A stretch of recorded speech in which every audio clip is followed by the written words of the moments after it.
할렐루야. 오늘도 이 시간 이곳 가운데로 부르신 주님을 찬양하며 나아갑시다.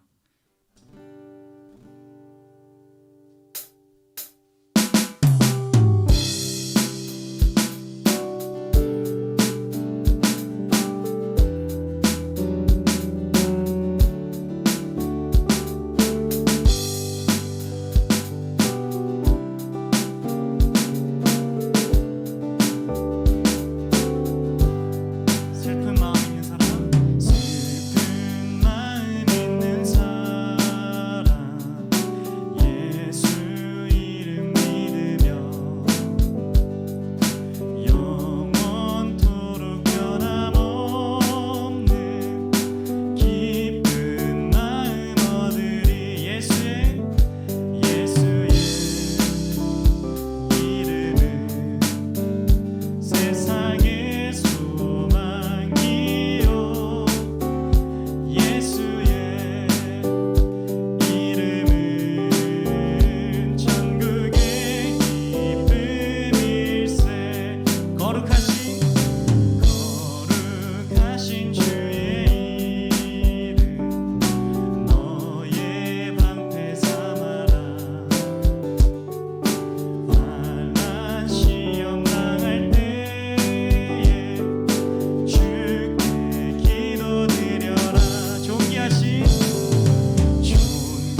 사랑하는 하나님, 이 시간 주님을 찬양합니다.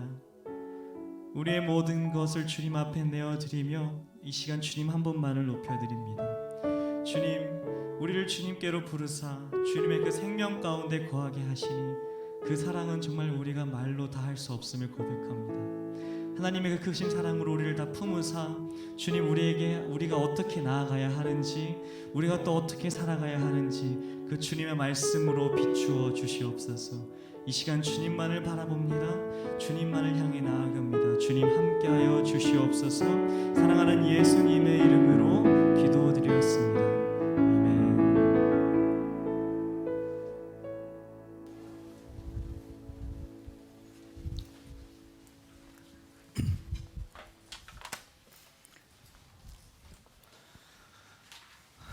자, 여러분들 한 주간 잘 지냈나요? 잘 지냈어요? 자, 시험을 앞두고 있어서 그런지 여러분들 표정들이 좀 이렇게 무겁네요. 자, 우리 그래도 오늘 날씨 보니까 너무나 아름다운 것 같지 않아요? 하늘이랑. 그렇죠. 잘 이겨내길 바랍니다. 자, 올해가 벌써 이제 반이 지나가요. 오늘이 올해 26번째, 26번째 주예요. 1년이 52주잖아요. 오늘이 26번째 주더라고요. 벌써 반이 딱 지나가 버렸어요. 시작한 지 얼마 안 된 것 같은데, 그렇지 않나요? 되게 시간 빨리 가죠. 그쵸? 엄청 빨리 가는 것 같죠? 벌써 반이 나갔어? 근데 긍정적인 사람은 뭐라고 표현해요? 아직 반이나 남았어? 이렇게 표현한다 그러죠? 부정적인 사람은 이제 반밖에 안 남았어. 그렇게 하죠. 여러분들 아직도 반 남았어요, 올해. 고3 친구들도 아직도 시간도 많이 남았고, 잘 남은 시간들 잘 활용해서, 자, 처음에 우리가 올 초에 세웠던 목표들 여러분 다 있잖아요. 잘 한번 또 점검해보고 잘 마무리, 올해 잘 여러분들이 세웠던 걸 잘 결실맺었으면 좋겠습니다. 자, 우리 함께 본문 읽도록 하겠습니다. 룻기 4장 13절에서 22절까지 말씀입니다. 룻기 4장 13절에서 22절까지 말씀.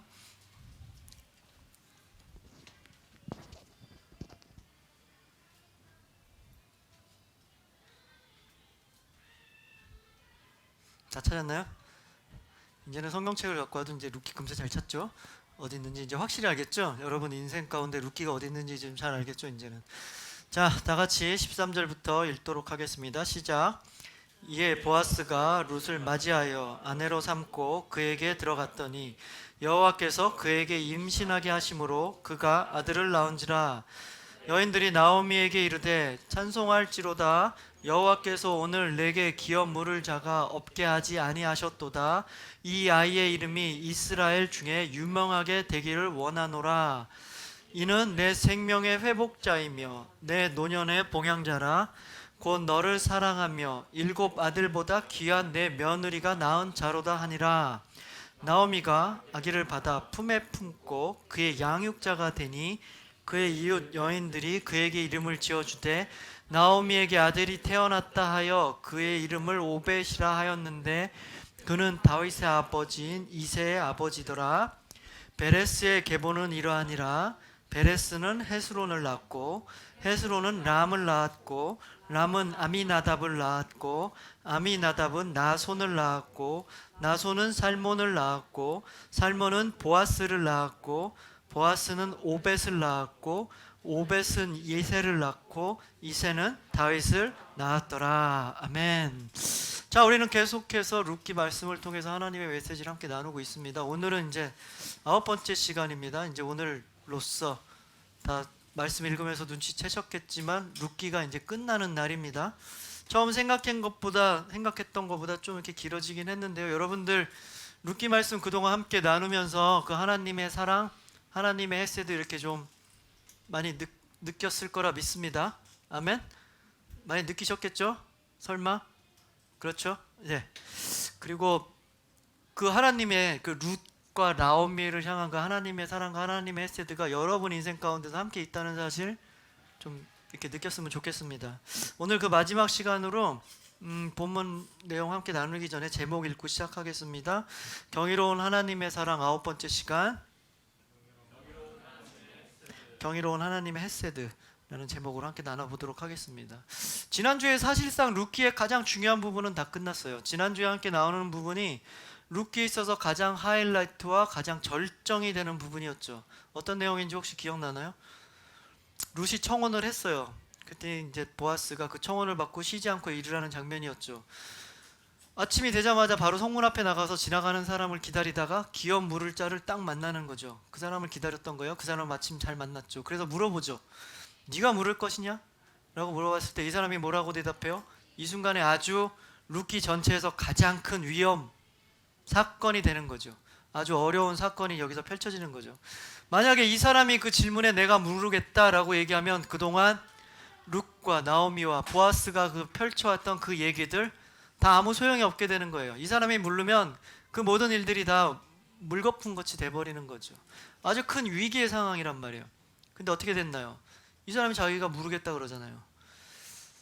이거 문제가 생겼어요. 그래서 그 사람이 물르면 안 되는데 그 사람이 물르겠다 그래요. 근데 나 여기서 보아스가 이제 쉬지 않고 일한다 그랬잖아요. 계속 일을 합니다. 보아스가 이 기업을 물르는 것이 무슨 것인가, 어떤 의미를 가진 것인가 정확하게 설명을 해줘요. 그냥 네가 나오미의 땅만 사는 것이 아니라 그 며느리 룻과 결혼을 해서 자식까지 낳아줘야 되고 그 자식을 낳아서 대를 이어줘야 되고 네가 산 땅 다시 돌려줘야 된다라고 얘기를 하니까 그 기업 물을 1순위자 그래 내가 물을게 라고 얘기한 사람이 뭐라고 대답했어요? 놀랬죠. 나한테 손해가 될까봐. 그건 당연히 손해잖아요. 나한테 손해가 될까봐 그냥 부랴부랴 취소를 해버리죠. 지난주에 나눈 장면이에요. 근데 성경에서 그렇게 자신에게 그 손해가 끼칠까봐 자신의 이익만 생각하고 사는 사람들 뭐라 그랬어요? 지난주에 성경에서 그런 사람들을 뭐라고 불렀나요? 아무개라고 부르죠. 그 사람의 이름은 있어요. 분명히 있었을 거라고 이름이. 근데 아무개라고 불러버려요. 무슨 얘기예요? 성경에서는 그런 사람을 기록할 가치조차 없다라고 얘기하는 거죠. 그리고 또 한 가지 하나님은 그런 사람을 절대로 기억하지 않으신다. 그래서 그냥 이름도 없이 아무개라고 기록을 하는 거죠. 반면에 보아스는 어땠나요? 보아스는 분명히 자신에게 손해나는 일인지 뻔히 알죠. 아무리 보아스가 재산이 많은 사람이라고 해도 자신에게 손해가 나는 일은 하고 싶지 않을 거란 말이에요. 그럼에도 불구하고 보아스는 자기가 나서서 그 일을 다 했고 자기가 나서서 지금 룻의 기업을 물어준다. 나오미의 기업을 물어주겠다고 지가 그러는 거죠. 당당히 선포하는 거죠. 그리고 마지막 장면 그 장로들과 그 자리에 모였던 그 장로들과 백성들이 막 축복을 하죠. 보아스 대단하다. 축복한다. 하나님의 크신 은총이 너와 함께 하길 바란다 라고 이렇게 축복하는 장면으로 끝나요. 사실 그걸로서 이렇게 얘기가 다 끝나도 큰 문제는 없죠. 지난주에 나눈 장면이 가장 큰 하이라이트 부분이었단 말이에요. 근데 오늘 이야기는 또 뭐냐? 여러분 혹시 얘기가 다 끝난 다음에 소설이나 아니 뭐 영화나 뭐 이런 거 보면 나중에 그래서 뭐 그들은 어떻게 됐다 뭐 이런 에필로그 같은 거 아나요? 그런 거 알죠? 후일담이라고도 하는 거. 영화가 다 끝난 다음에 뭐 이렇게 주인공이 막 무슨 이렇게 사랑을 하고 뭐 해서 그들은 뭐 오래오래 잘 살았더라 뭐 이런 에필로그들이 있잖아요. 그런 부분이에요. 근데 의외로 또 그런 에필로그가 우리가 기다려져요. 그쵸? 영화가 끝났는데 막 이렇게 자막 올라가잖아요. 그러면 왠지 그거 끝나고 또 무슨 장면이 나올 것 같다고 기다리잖아요. 그거 볼 거 하나도 없는 거 지루한 자막 막 이름 올라가는 거 한 5분 기다리잖아요. 혹시 뒤에 뭐가 나올까 싶어서. 그런 게 이제 에필로그라고 하는 건데 오늘 그런 에필로그 속에 담겨 있는 뭐 이런 감동 같은 게 좀 있단 말이에요. 그걸 함께 나눠보도록 하겠습니다. 그러기 위해서 오늘 먼저 어떻게 시작하는지 13절 말씀 우리 함께 한 목소리로 한번 읽어보도록 하겠습니다. 13절 말씀 시작. 이에 보아스가 룻을 맞이하여 아내로 삼고 그에게 들어갔더니 여호와께서 그에게 임신하게 하심으로 그가 아들을 낳은지라. 이게 그거예요. 그러니까 그들은 결혼해서 행복하게 잘 살았더라 그런 거예요. 근데 한글을 보면 뭐 그렇게 내가 지금 얘기한 건 되게 간단한데 좀 길잖아요. 근데 이거 히브리어 원문으로 보면 이렇게 길지 않아요. 구구절절히 쓰지 않았어요. 딱 15단어밖에 등장을 안 해요. 아주 간단하게 그러니까 이런 식인 거죠. 뭐 그들은 행복하게 잘 살았더라. 뭐 이런 식으로 그냥 툭 끝내 버린다고요. 원어를 보면. 근데 생각해봐요.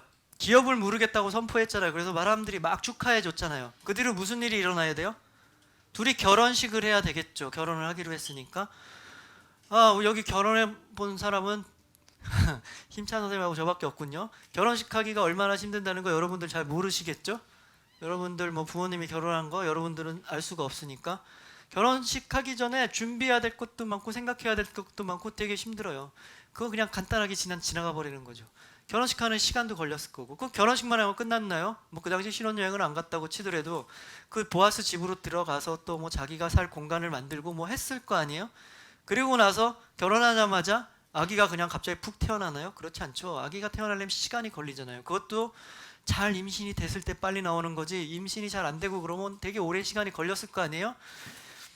그러니까 지금 이 간단하게 얘기하고 있는 부분을 생각해 보면 물리적으로도 엄청나게 긴 시간이 걸렸을지도 모르는 얘기예요. 그렇죠? 결혼하고 아기를 낳았더라. 간단하게 얘기하지만 물리적으로 시간이 오래 걸렸을 거고, 실질적으로 이렇게 간단하게 말할 만큼 그렇게 단순한 사건이 아니란 말이에요. 실질적으로도 여러 가지 사건이 복잡하게 또 이 안에도 있었을 거라고요. 근데 아주 간단하게 얘기해 버리죠. 왜 그랬을까요? 그냥 뭐 이렇게 아무렇지도 않게 그냥 툭 던져버린단 말이에요. 그리고 13절을 보면 눈에 띄는 좀 구절이 또 있어요. 어떤 게 눈에 띄냐면, 먼저 뭐라 그러냐면 보아스가 룻을 맞이하여 아내로 삼았다, 이렇게 얘기하죠. 룻을 맞이하여 아내로 삼고, 이 얘기를 한단 말이에요. 근데 생각을 한번 해보자고요.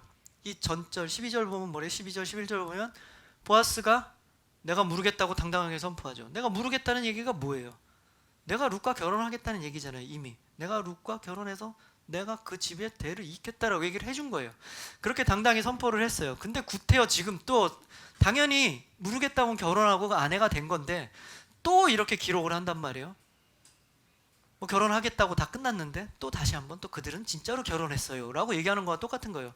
구태여 지금 덧붙인단 말이에요. 왜 덧붙였을까요? 당시에 이스라엘 사람이 이방인 여자랑 결혼하는 거, 그거 쉬운 일 아니죠. 어려운 일이에요.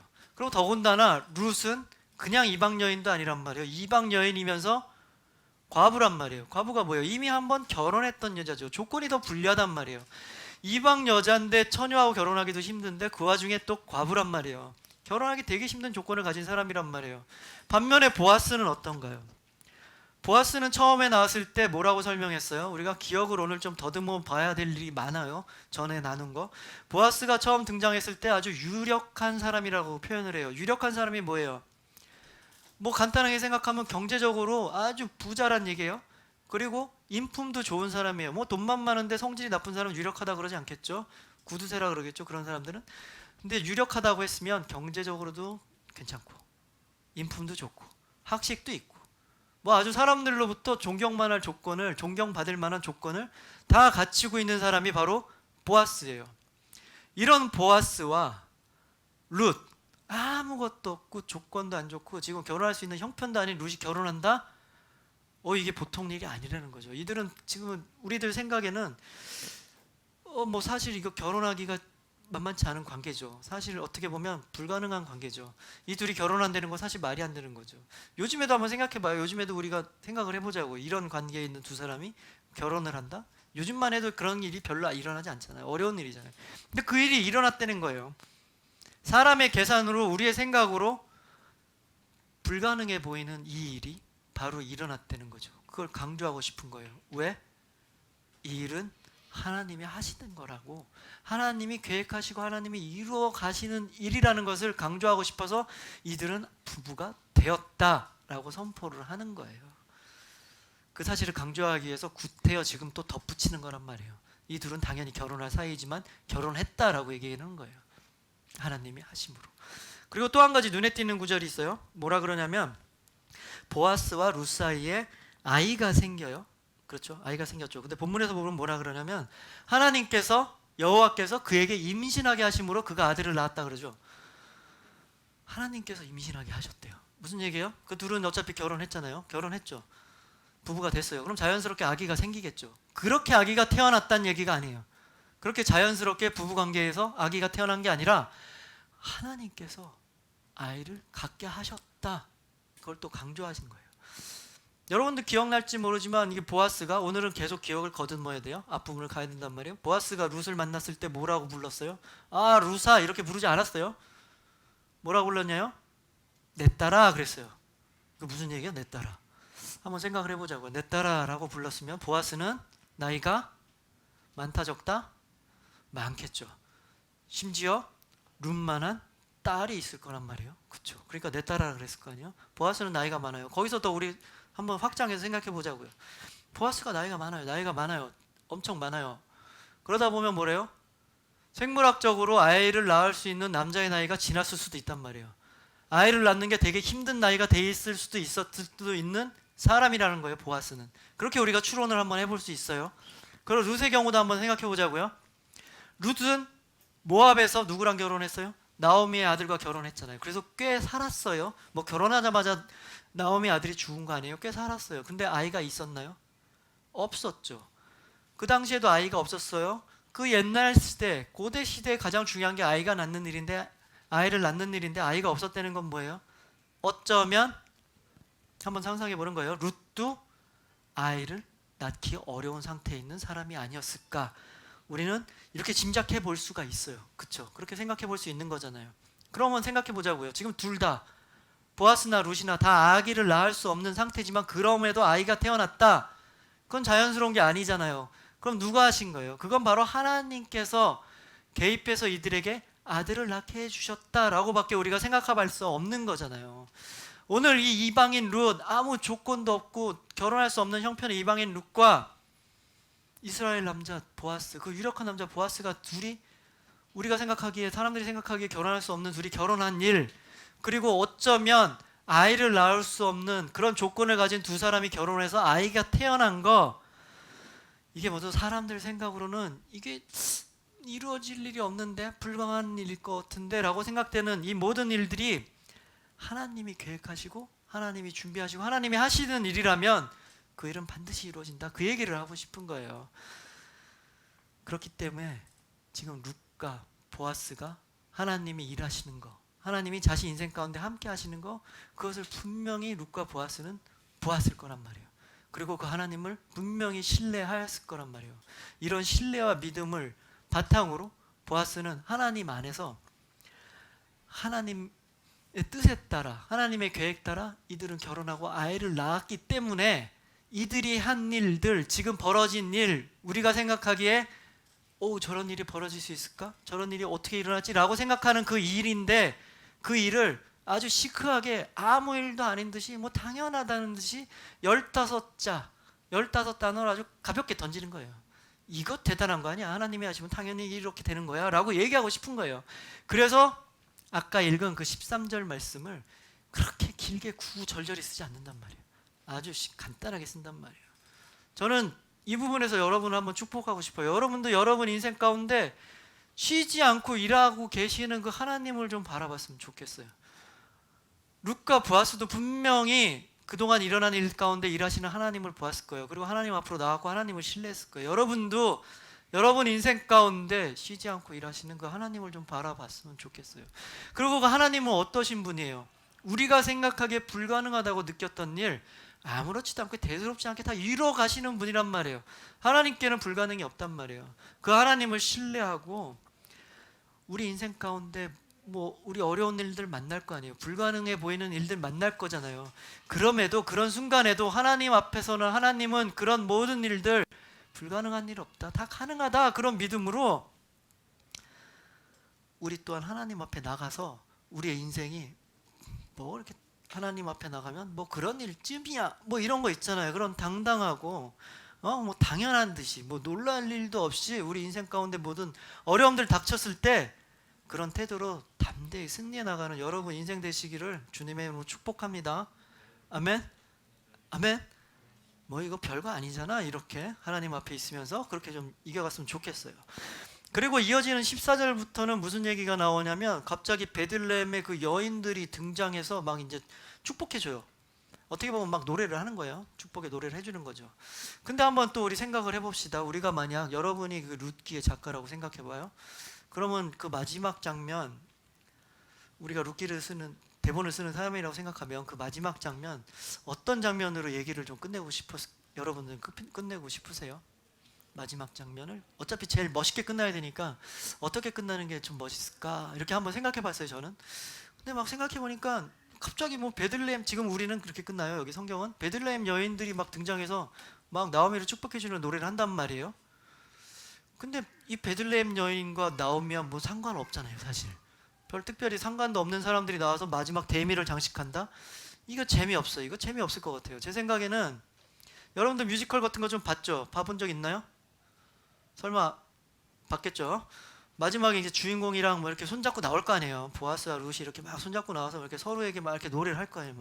막 당신 때문에 내가 뭐 어쩌고 저쩌고 이렇게 노래를 하면서 막 이렇게 휘나레를 하면서 끝나는 게 아름답겠죠. 그렇게 상식일 거 아니에요. 그리고 저기에 누가 앉아 있겠어요? 나오미가 앉아 있겠죠. 나오미가 누구를 안고 있겠어요? 아기를 안고 있겠죠. 나오미가 이렇게 아기를 안고 있다가 이렇게 싹 일어나서 그들 사이에 이렇게 다가가서 셋이서 뭐 이렇게 손을 잡는다든지 뭐 그렇게 끝나는 게 보통의 경우에요. 더 감동적이고 지금보다 더 아름다운 결말이라고 저는 생각을 했어요. 근데 지금 오늘 말씀을 보면 갑자기 이 이방 여인들이 이방 여인이 아니라 그 베들레헴의 여인들이 그냥 뜬금없이 등장해서 노래를 한단 말이에요. 그걸로 끝난단 말이에요. 근데 왜 그랬을까요? 성경에서 왜 이런 결말을 채택했을까요? 한번 곰곰이 한번 또 생각을 해봤어요. 왜 이 여자들이 왜 또 지금 나타났을까? 네, 여러분 혹시 학교에서 국어 시간에 수미쌍관법이라고 들어봤나요? 너무 어렵나요? 수미쌍관법 처음 들어봤나요? 우리 고3? 수미 머리, 미 꼬리 관계가 있다는 거. 수미쌍관법 이거 시에서 쓰는 표현이에요. 수미 요즘에도 그런 표현 배우죠? 알죠? 네. 그 시에 나와요. 시. 그 수필이나 소설에서 뭐라 그래요? 그 글의 형태에 여러분들 혹시 두갈식이라고 들어봤나요? 두갈식? 주제가 이제 머리에 있는 게 두갈식, 미갈식은 끝에 있는 거. 그럼 뭐가 있나요? 마지막으로 하나 남은 거? 양쪽에 다 있는 거? 기말고사 남은 것 같은데 우리 친구들. 양괄식이 양괄식. 이수미쌍관법과 양괄식은 비슷한 내용이에요. 무슨 얘기예요? 쉽게 얘기하면 처음과 끝이 같다는 거예요. 같은 얘기를 한다는 거예요. 아니면은 처음에서 제시된 사건, 처음에 사건이 제시된데 마지막 결론에서 비슷한 일이 벌어지면서 그 사건이 풀어지는 거예요. 한번 우리 상상을 해보자고. 드라마 그런 거 많잖아요. 처음 시작할 때 마지막 장면 비슷하게 이렇게 됐다가 마지막에 다시 그 장면이 나오면서 끝나는 그런 드라마들이 있잖아요. 영화들이 있잖아요. 그거 같은 얘기를 하는 거예요. 그리고 첫 번째 등장했던 사람이 다시 후반에 다시 등장해서 그 사건들이 해결되는 거. 이걸 양괄식이라고 그러죠. 양괄식 구조라고 해요. 그러면 지금 룻기 1장을 서론이라고 한번 쳐보자고요. 그럼 서론에 어떤 사건이 있었나요? 우리 한번 또 기억을 더듬어 봐요.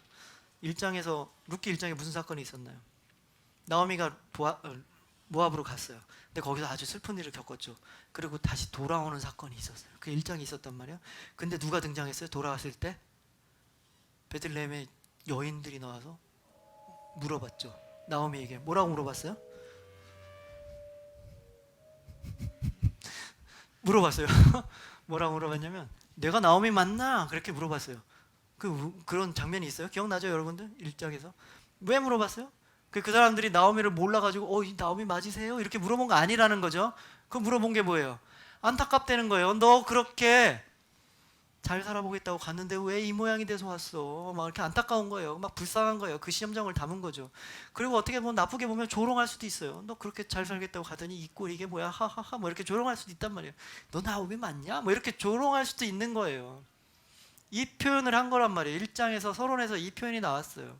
근데 지금 어떻게 됐어요? 그렇게 얘기했던 사람들이 지금 축복을 한단 말이에요. 나오미를 축복해 주는 걸로 끝난단 말이에요. 무슨 얘기인지 알겠죠? 처음에 제시된 이 사람들의 그 질문이 지금 답이 나오는 거예요. 이들은 14절 15절을 보면 이들을 축복을 해요. 나오미를 축복을 하는데 그냥 뭐 일상적으로 잘 되길 바랄게요, 이 정도가 아니에요. 최고의 언어로 최상의 축복을 해주는 거예요. 뭐라 그러냐면 제가 볼게요. 아들보다 귀한 며느리, 7아들보다 귀한 며느리 룻이 나온 그 아이는 나오미 당신 인생의 새 생명이라는 거예요. 당신의 생명이 이 아들로 인해서, 이 아기로 해서 회복이 될 거고, 당신의 노년, 이 아들로 인해서 아주 풍성하게 잘 채워질 거라 그래요.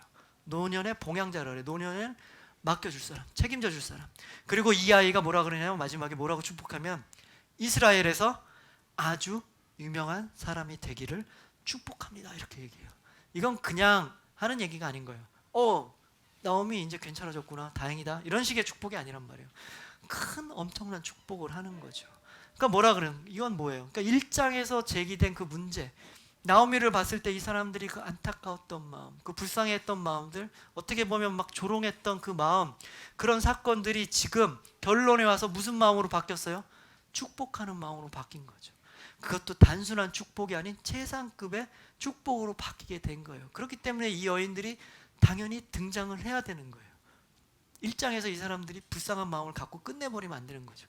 마지막에 다시 이 사람들이 축복하는 걸로 끝나는 구조가 돼야 되는 거예요. 그래서 이스라엘 여인들이 이 사람들이 다시 등장을 한 거죠. 그리고 또 한 가지 또 이런 구조를 나타내는 게 있어요. 어떤 건지 한 16절 말씀을 보면 나오는데요. 우리 16절 말씀, 자 머리를 들고 다 같이 한번 16절 말씀 읽어보도록 하겠습니다. 시작.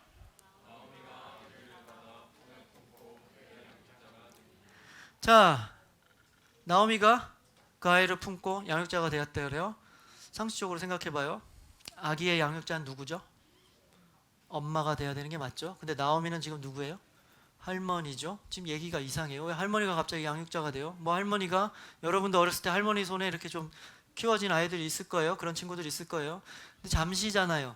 임시잖아요. 사정이 있어서 할머니가 잠시 봐줄 수 있지만 그게 영원한 건 아니잖아요. 근데 오늘 말씀에서 뭐라 그래요?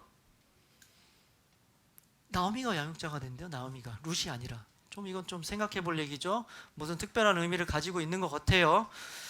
그럼 이거와 또 대치되는 사건이 1장에 분명히 있을 거라고요. 어떤 사건이냐면 1장의 5절을 보면 이렇게 기록돼 있어요. 제가 읽을게요.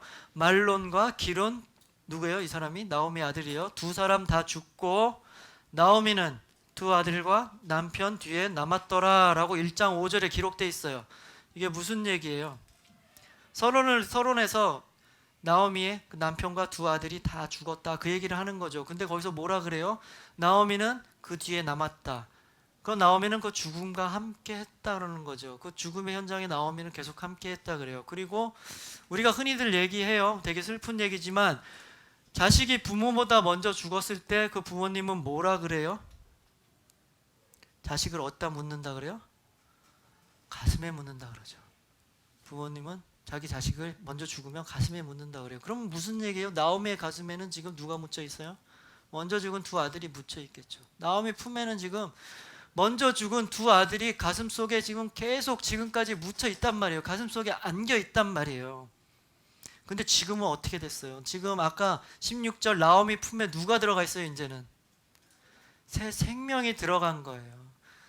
이제 나오미 품에는 새로운 생명을 품게 되는 거죠. 서론에서 죽은 자들을 가슴에 품고 계속 살아왔던 그 나오미의 그 슬픔이 이제 결론 부분에 와서 그 슬픔이 거기서 그냥 끝나고 없어지는 게 아니라 새로운 생명이 나오미 품에 안김으로써 기쁨으로 이 사건이 마무리되기 하기 위해서 바로 이 16절, 이 9절이 들어간 거예요. 좀 엉뚱해 보이잖아요. 엄마가 안고 엄마가 양육자가 돼야 되는데 왜 여기서 나오미가 갑자기 이렇게 나와? 좀 이상한데? 아, 이렇게 돼야 되기 때문에 또 나오미가 양육자가 돼야 되는 거예요. 이렇게 돼야 되기 때문에 그 여인들이 나와서 마지막에 노래하고 얘기가 끝나야 돼요.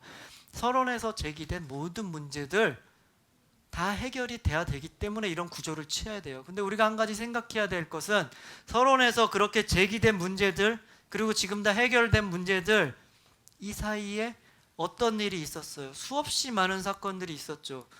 또 생각해 보자고요. 돌아왔어요. 그리고 또 뭐예요? 룻이 이삭 주스러 갔어요. 보아스를 만났어요. 그리고 타작마당에 그 위험을 무릅쓰고 청혼하러 갔어요.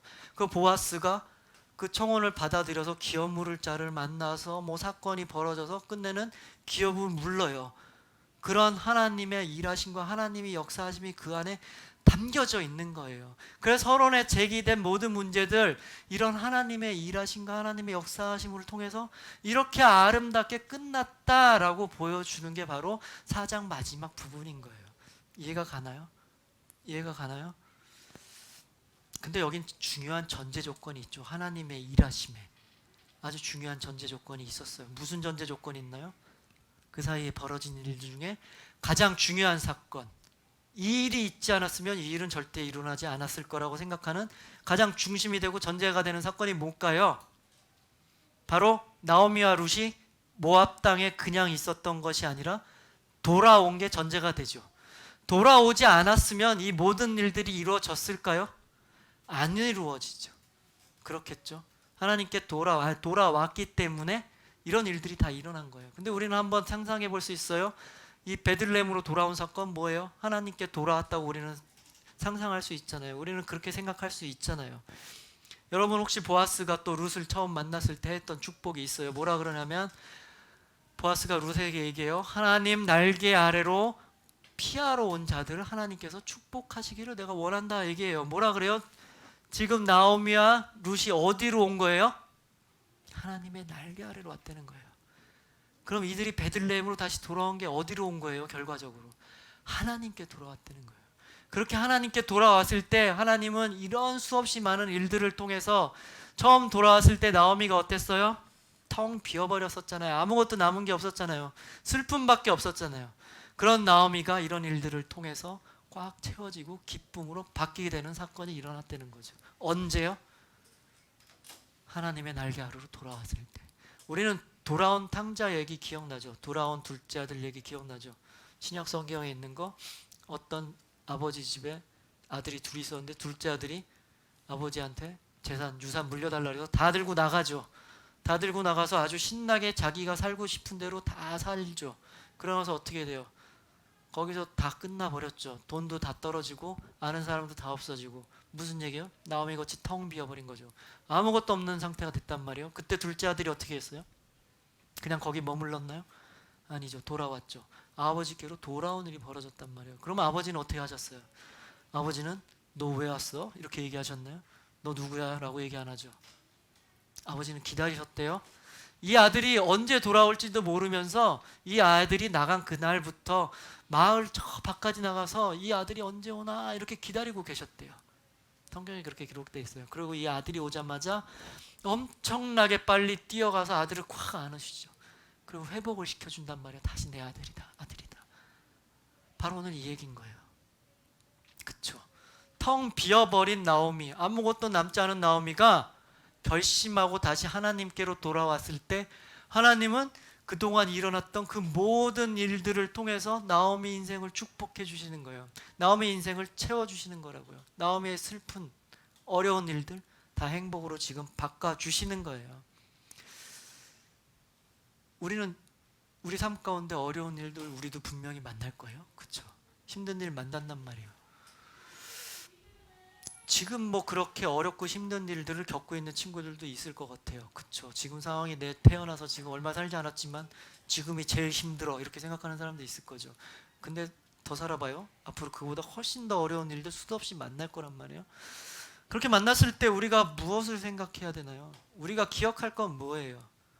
바로 나오미가 생각했던 거, 그리고 둘째 아들이 생각했던 거와 마찬가지로 우리도 하나님 날개 아래로 가야겠다, 하나님 앞으로 나가야겠다, 그걸 우리가 기억했으면 좋겠어요. 그 하나님은 어떤 하나님이에요? 우리를 너무나 사랑하시고 우리를 축복하길 원하시는 하나님이죠. 그 하나님이 우리 삶 가운데 충분히 채워주실 거라고. 하나님 날개 아래 보호받으러 온 자 하나님이 축복하신다고 하셨잖아요. 그 하나님이 우리 삶의 모든 문제들 다 해결해 주신단 말이에요. 왜요? 하나님은 우리를 너무나 사랑하시고 하나님은 그렇게 하실 수 있는 분이에요. 하나님은 불가능한 일이 없기 때문에. 그래서 우리가 그렇게 어려운 일들 만나고 우리 인생 가운데 더 살다 보면 더 큰 어려움 만날 텐데 우리가 그때 뭘 기억해요? 하나님 앞으로 나아가겠다. 아, 내가 다른 방법 막 내 머릿속으로 이렇게 되고 저렇게, 물론 그 일도 해야 되겠지만 가장 중요한 거 하나님을 잊어서는 안 되는 거죠. 바로 그 순간 언제나 나를 기다리시는 그 하나님 앞으로 나가서 오늘 나오미를 꽉 채워주신 그 하나님께서 우리의 삶 가운데도 꽉 채워주시기를 그걸 기대하며 그 채워주신 것을 경험하며 살아가는 여러분 인생 되시기를 주님의 이름으로 축복합니다. 아멘.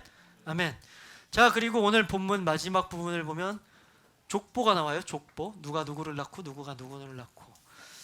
마치 아까도 얘기했지만 영화 끝나면 이렇게 뭐 감독들 이름 쭉 나온다 그랬잖아요. 감독 누구, 주연 누구 막 이렇게 쫙 자막 올라가는 거 기억나나요? 그런 거 본 기억 있죠? 그걸 뭐라 그래요? 전문 용어로? 크로징 크레딧이라고 한대요. 저도 봤어요. 크로징 크레딧. 어렵네요. 그거 같이 막 이제 족보가 이제 우리도 성경책에 우리가 이렇게 봤지만 그 족보가 이렇게 영화 속에 끝까지 올라가는 거예요. 누구 낳고 뭐 그대로 이렇게 이들의 역사는 이렇게 되어진다. 뭐 그런 부분인 거죠. 근데 여러분 족보 좋아해요? 싫어하죠. 우리 집안 족보도 모르는데 무슨 나오미 족보까지 우리가 어떻게 알겠어요? 그렇죠? 우린 족보를 싫어한단 말이에요. 그래서 여기 있는 족보 다 볼 필요 없고요. 중요한 거 마지막 22절만 우리가 족보를 딱 머리에 넣으면 돼요. 그렇다고 족보를 외우자는 얘기는 아니에요. 22절 말씀 다 같이 한번 또 읽어보도록 하겠습니다. 22절 말씀 시작. 쉽죠? 여러분도 알겠죠? 여기서 오벳이 누구예요? 오벳이 누군지 몰라요? 처음 들어봤어요? 그럼 룻은 들어봤나요? 룻의 아들이 오벳이에요. 룻의 아들이 오벳. 그럼 오벳은 누구를 낳았대요? 여기 있잖아요. 오벳은 누구를 낳아요? 이새를 낳았어요. 이새는 누구를 낳아요? 아는 사람 나왔어요. 드디어. 이새는 누구를 낳아요? 다윗. 그렇게 따지면 이렇게 생각을 다시 해보자고요. 그럼 룻이 낳은 오벳은 다윗의 뭐가 될까요? 할아버지가 되죠. 그러면 룻은 다윗의 누가 돼요? 증조할머니죠. 그럼 나오미는 누가 될까요? 뭐가 될까요? 나오미는? 고조할머니. 머리 복잡한가요? 막 족보만 보면 지금도 막 헷갈리나요? 어렵지 않아요. 할아버지. 뭐 이렇다는 거예요. 아주 놀라운 족보가 나와. 여기서 갑자기 다윗이 왜 나와? 깜짝 놀라는 거죠. 여기서 뭐 다윗이 왜 나와? 이 족보에서. 그게 놀라는 사건이 있는 거죠. 아주 이 족보가 그냥 있는 게 아니에요. 이런 스토리가 있기 때문에 이 족보를 넣은 거예요. 왜냐하면 이스라엘 사람들이 가장 훌륭하게 생각하는 사람 다윗. 이 사건을 통해서 다윗이 태어난 거잖아요. 얼마나 놀랄 만한 일이에요. 와, 그러니까 족보가 들어가야 되는 거예요. 들어갈 수밖에 없는 거예요. 근데 우리는 여기서 한 가지 더 생각을 해봐야 돼요. 더 중요한 족보가 있단 말이에요. 우리에게는. 무슨 족보예요? 다윗의 후손 막 쭉쭉쭉쭉 해서 누가 나왔나요? 결과적으로 마지막에 예수님이 오셨잖아요. 이 족보를 통해서 바로 예수님이 오셨단 말이에요. 그러니까 족보가 들어갈 수밖에 없는 이유 알겠죠? 아무것도 아닌 것 같은데 되게 중요한 거 좀 느낌이 가죠. 근데 사실 한번 또 생각해 보자고요. 우리가 함께 나누는 룻과 보아스의 사랑 이야기, 이거 뭐 어떤가요? 뭐 시골 베들레헴 아주 작은 동네래요. 작은 동네에서 일어난 그냥 사랑 이야기예요. 그렇죠? 이게 무슨 역사적으로 큰 사건이 되는 사건이 뭐 일인가요? 아니죠. 역사적으로 기록될 일도 아니에요. 그렇다고 무슨 사람들 사이에 뭐 두고두고 막 아름다운 뭐 셰익스피어의 그 희곡 있잖아요. 그런 사랑 이야기, 비극 뭐 이런 거 막 그런 얘기도 아니잖아요. 그렇죠? 그렇다고 무슨 헐리우드 영화 같이 뭐 스펙타클 해가지고 무슨 복선이 있고 뭐가 있고 막 이렇지도 않단 말이에요. 서스펜션이 있고 뭐 그런 것도 없단 말이에요. 그냥 잔잔한 시골에서 일어난 사랑이래요. 아주 작은 얘기란 말이에요. 근데 여기서 뭐예요? 그 작은 얘기를 통해서 결론적으로 누가 나타나요? 족보를 통해서 다윗이 나오고 예수님이 나온단 말이에요. 그 얘기는 무슨 얘기냐면 하나님은 이런 작은 이야기, 그 시골 그 촌구석에서 둘이 펼쳐진 그 사랑이라는 그 작은 얘기를 통해서도 하나님의 구원 계획은 이루어지고 있다는 걸 얘기하시는 거예요. 이 족보를 통해서 하나님께서. 작아 보이지? 아무것도 아닌 것 같지? 그러나 그런 속에도 나의 계획은 다 있어라고 얘기하시는 거예요. 그러면 그걸 얘기를 확장해서 우리 삶에도 한번 적용해 보자고요. 우리 삶에도. 우리 삶에 아주 작은 부분의 이야기들이 있잖아요. 우리 삶에도. 뭐 별거 아닌 것 같은 일들. 우리 삶에 아주 작은 소소한 일들. 그거 그냥 아무것도 아닌 게 아니란 말이에요. 그 사이에도, 그 속에도 하나님이 개입하시고 하나님이 역사하시고 하나님이 이끌어 가신다는 거죠. 뭐 우리 삶 가운데 되게 작은 일 많잖아요. 근데 어떤 사람들 이렇게 뭐 얘기해 보려면 뭐 그러죠. 나의 뭐 옛날 과거를 뭐 쓰면 소설이 뭐 몇 권이 나온다는 둥 뭐 이렇게 얘기하는 사람이 있죠. 근데 그 사람 얘기를 진짜 써보면 몇 권 나올 것 같아요? 한 3장 안 나와요. 사람의 스토리 써봐야 3장 안 나와요. 사람의 일들, 우리의 일상들도 보고 나면, 지나고 나면 막 지금 당장 막 파란만장한 거잖아요. 나중에 지나고 나면 별거 없어요. 별일 없어요. 그냥 이런 소소하고 그냥 흘러가는 그런 일들이 모이고 쌓여서 나의 인생이 되는 거예요. 그러면 그렇게 작고 있는 작은, 아주 작은 일들, 일상적인 일들, 우리가 아무렇지 않게 그냥 하는 일들, 크게 의식하지 않고 하는 일들, 그냥 그럼 막 할 수 있겠을까요? 그런 일들 가운데도 하나님이 개입하시고 하나님이 진행하시고 거기에 우리의 구원 계획이 다 들어있다고 생각한다면 우리가 그런 일들을 그냥 간단하게 생각하고 살 수가 있을까요? 과연 그러면? 그럴 수는 없는 거죠. 그렇기 때문에 우리의 작은 행동들, 뭐 이런 것들, 아주 사소한 행동 하나하나 거기에서도 하나님이 함께 하시고 계시다라는 것을 항상 인식하고 살았으면 좋겠어요. 그래서 하나님이 계획이 내 아무렇지도 않게 했던 일들 가운데서도 하나님이 다 나를 위해, 나를 구원하기 위한 계획이 그 속에 숨어 있구나라는 것을 좀 이렇게 생각을 하면서 살았으면 좋겠어요, 우리 친구들. 그렇게 하면 뭐 어떻게 돼요? 그렇게 삶으로써 우리가 하나님을 더욱더 순종할 수 있겠죠. 더욱더 웬만하면 우리가 하는 작은 행동, 의식적으로 하지 않는 그냥 행동 가운데서도 웬만하면 더 하나님께 순종하는 방향으로 그 일을 할 수 있겠죠. 그걸 의식하고 있으면. 그리고 웬만하면 하나님께서 원하시는 거, 우리가 다른 사람에게 사랑을 베푸는 거, 웬만하면 우리의 작은 행동들이 다른 사람들한테 사랑을 베풀 수 있는 친절, 이런 행동을 조금씩이라도 더 할 거 아니에요. 우리가 그런 것들을 의식하고 있다면. 그리고 우리 삶을 통해서 그냥 우리가 막 사는 게 아니라 우리의 삶을 통해서 우리를 구원하신 예수님을 비춰주는 방향으로 우리가 더 행동을 할 거 아니에요. 우리의 작은 행동들 하나하나에도 하나님이 함께 하신다고 우리가 기억하고 있다면, 여러분들 그런 삶을 살았으면 좋겠어요. 그렇게 기억하고 살았으면 좋겠어요. 그렇게 기억하면 여러분들 분명히 이렇게 살 수밖에 없을 거예요. 그리고 하나님께서는 그런 우리 애들 하나의 행동, 그런 작은 행동들 다 지켜보고 계신단 말이에요. 그리고 그런 작은 일들을 통해서 하나님께서는 그런 아무리 작은 일, 우리가 무의식적으로 하는 일이라도 하나님의 일에 크게 사용하신단 말이에요. 여러분들 그런 거 의식하고 좀 살았으면 좋겠습니다. 그게 마지막 족보를 통해서 뭐 아주 작은 얘기지만 그래도 그 속에 하나님의 크신 계획이 담겨 있듯이 우리의 작은 행동이라도 하나님의 크신 계획이 있다는 거 우리가 항상 기억하고 살았으면 좋겠습니다. 자, 얘기를 이제 룻기 전체를 결말을 내야 되는데요. 여러분들 9주간에 걸쳤어요. 생각보다 길어졌죠. 오래간만에 온 친구들 아직도 룻기 하는 표정이었어요. 아까 끝났습니다. 드디어. 여러분 어땠나요? 좋았나요?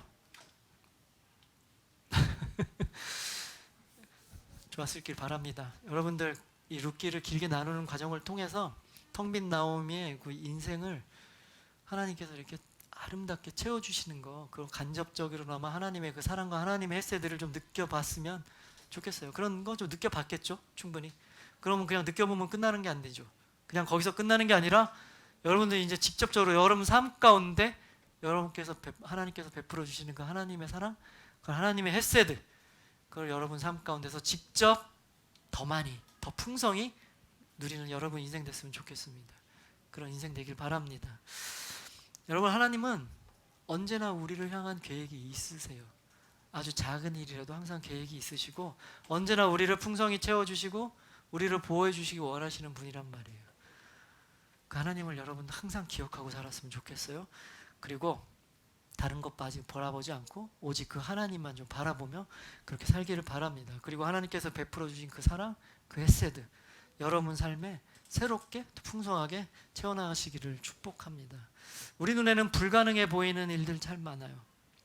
과연 저게 될까 하는 일들이 많잖아요. 근데 얘기를 함께 룻기를 나눠보다 보면 하나님 앞에서는 그런 불가능한 일이 하나도 없다는 거, 하나님은 하시겠다고 하신 일들은 다 이루어가시는 거 우리는 충분히 봤습니다. 하나님이 하시면 그 어떤 일도 다 이루어지는 거예요. 그 하나님을 믿고 그 하나님 날개 앞으로 나아가서 하나님께서 주시는 그 축복 그 누리며 살아가는 여러분 인생 되시기를 주님의 이름으로 축복합니다. 아멘. 자, 룻기를 마치면서 마지막 결론입니다. 하나님의 햇새드 여러분을 향해 있습니다. 그 하나님의 햇새드 풍성하게 누리며 살아가는 여러분 되기 바랍니다. 자, 우리 함께 찬양하겠습니다.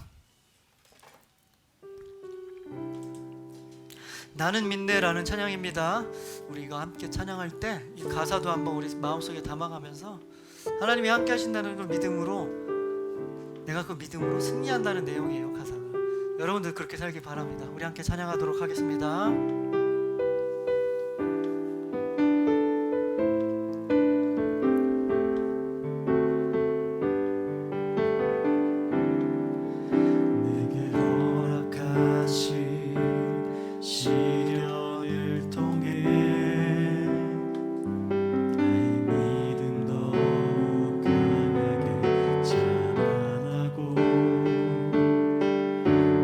산과 골짜기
함께 살아가는 인생 될 수 있도록 주님 축복하여 주시옵소서. 그동안 하나님께서 우리에게 은혜를 허락해 주셔서 룻기를 통해서 하나님께서 우리를 얼마나 너무나 사랑으로 감싸고 계신다는 것을 다시 한번 깨달을 수 있게 하여 주셔서 너무나 감사합니다. 주님, 언제나 우리가 그 하나님을 믿으며 우리 삶 가운데 찾아오는 어렵고 힘든 순간들이 있을지라도 거기서 좌절하고 낭망하는 것이 아닌 하나님의 날개 앞으로 나아가 하나님의 능력을 의심하지 않고 하나님의 능력으로 그 모든 상황 믿음으로 이겨나가는 우리 인생 될 수 있도록 주님 축복하여 주시옵소서. 언제나 주님 우리 친구들 만나 주셔서 주님의 크시고 놀라우신 그 사랑, 그 헤세드 풍성하게 부어주셔서 우리 친구들이 주님만을 바라보며 주님께로 나아가는 우리 친구들이 인생 되게 해주시고 그 사랑에 감사하며 그 사랑을 또한 전하며 살아가는 우리 친구들 인생 될 수 있도록 주님 축복하여 주시옵소서. 감사드립니다. 이 모든 말씀 우리 주 예수 그리스도의 이름으로 기도합니다. 아멘. 감사와 찬양의 박수 올려드리겠습니다. 아멘. 아멘. 자, 광고하겠습니다. 특별한 광고는 없고요. 여러분들 다음 주부터 대체적으로 다 시험 시작하는 것 같은데 기말고사 잘 보고 오시길 바라고요. 요즘 들리는 코로나 소식을 들어보면 약간 좀 흉흉한 얘기가 돌죠. 보니까 뭐 스치기만 해도 14초 안에 걸렸더라 뭐 이런 얘기도 나오더라고요. 요즘 좀 뭐 백신도 맞고 좀 나아지는 것 같았는데 또 그런 얘기가 드니까 좀 걱정이 되긴 합니다. 여러분들 마스크 이제 2학기 되면 또 어차피 또 학교 다 가야 된다니까, 그리고 방학 동안 또 이렇게 외부 활동도 있을 테니까, 그리고 또 시험도 봐야 되니까 여러분들 철저히 더 마스크 잘 쓰기 바랍니다. 코로나 아직 끝난 거 아니고요. 끝날 때까지 더 건강하게 잘 지내길 바랍니다. 마스크 꼭 잘 쓰고 다니기 바랍니다. 자, 주기도문으로 예배 마치도록 하겠습니다. 시작. 하늘에 계신 우리 아버지여, 이름이 거룩히 여김을 받으시오며 나라가 임하시오며 뜻이 하늘에서 이루어진 것 같이 땅에서도 이루어지이다. 오늘 우리에게 일용할 양식을 주시옵고 우리가 우리에게 죄 지은 자를 사하여 준 것 같이 우리 죄를 사하여 주시옵고 우리를 시험에 들게 하지 마시옵고 다만 악에서 구하시옵소서. 나라와 권세와 영광이 아버지께 영원히 있사옵나이다. 아멘. 자, 예배를 마쳤습니다. 다음 한 주도 주님의 크신 사랑, 크신 헤세드